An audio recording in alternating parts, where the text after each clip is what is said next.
Welcome to the Jerusalem Jones podcast. I'm Dr. Ken Hansen, aka Jerusalem Jones of Treasures in Time. That's my company, and this is my podcast. I'm a bit of a thespian, so let me bring history to life with a pinch of theatrical flair.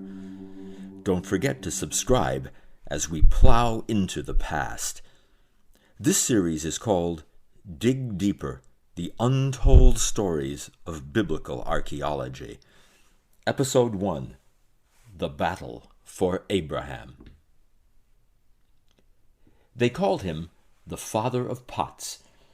It takes a certain kind of temperament to spend one's life digging around in the dirt, but eccentric Egyptologist Sir William Matthew Flinders Petrie understood how archaeology would henceforth forever be defined, the study of pots.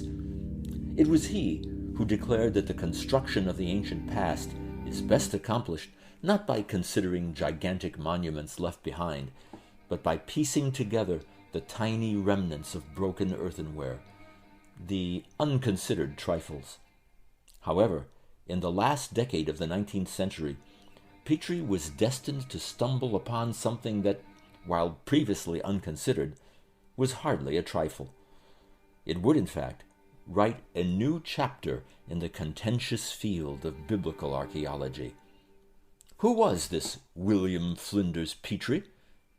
The grandson of the first person to map Australia, here was a fellow with exploration in his blood. A sickly child, his mother, a scholar in her own right, taught him Hebrew, Greek, and Latin.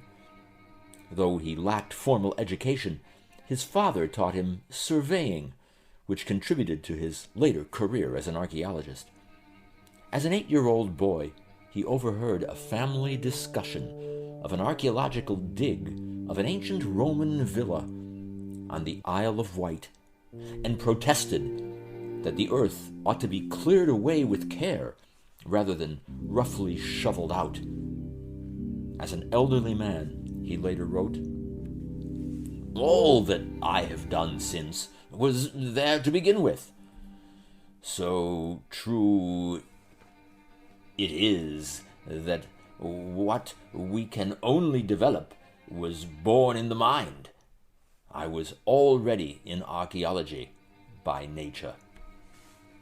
By the time he was a teenager, he was surveying prehistoric sites in Britain, an impressive beginning of a career that would lead him to Egypt, where he made a triangulation survey of the pyramids at Giza. He later got to work excavating the fabled city of Luxor. Beyond the civilized regions of modern Egypt, past even the country palm groves where a stranger is rarely seen, there stretches out to the Mediterranean a desolation of mud and swamp, impassable in winter, and only dried into an impalpable salt dust by the heat of midsummer.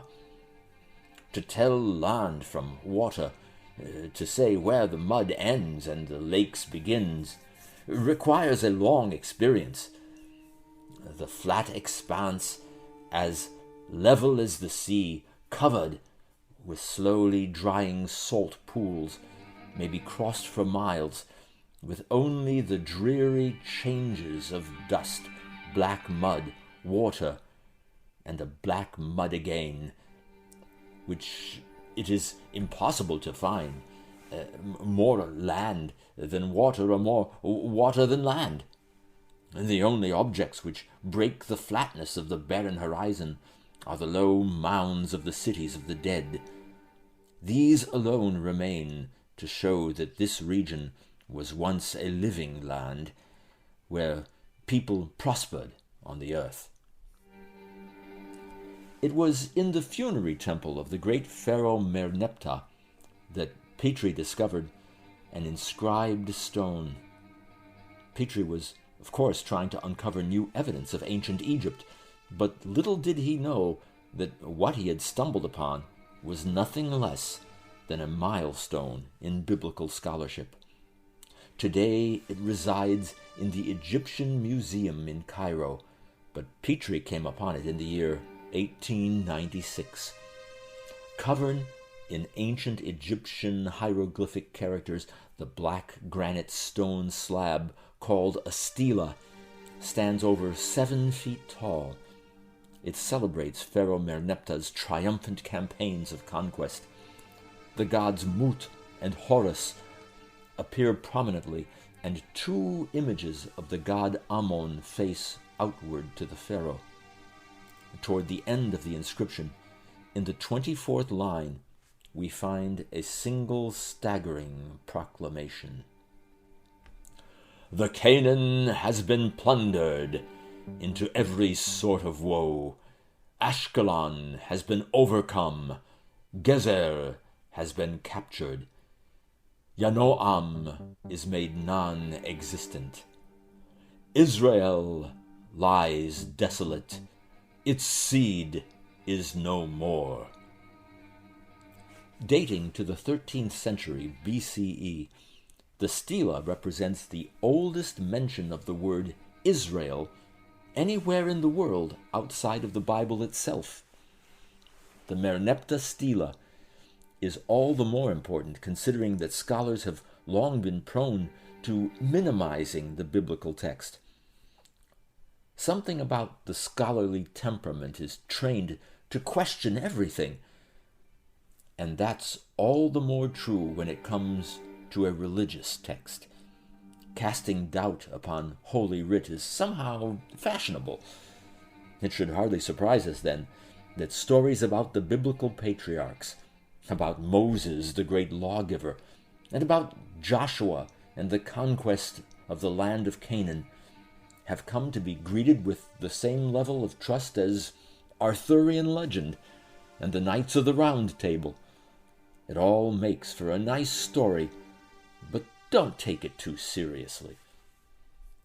Many minimalists have not dared to admit to the existence of a national or ethnic identity called Israel until at least the 9th century BCE.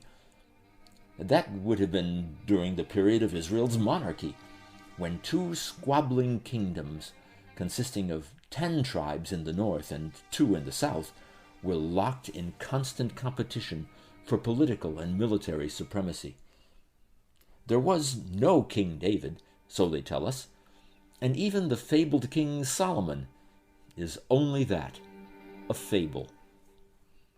But if it isn't exactly possible to prove anything on the basis of a religious text like the Bible, what about a stone inscription from Egypt that may safely be dated 4 centuries older than modern conventional wisdom about when Israel as a people came to exist? If ever there were an archaeological smoking gun, the Merneptah stela is a serious contender. Nevertheless, the minimalist camp isn't about to take a stone slab like this lying down. Meet Philip R. Davies, Professor Emeritus of Biblical Studies at the University of Sheffield, England, serving as director for the Center of the Study of the Dead Sea Scrolls and publisher of Sheffield Academic Press. He became a leading advocate for the movement known as the Copenhagen School.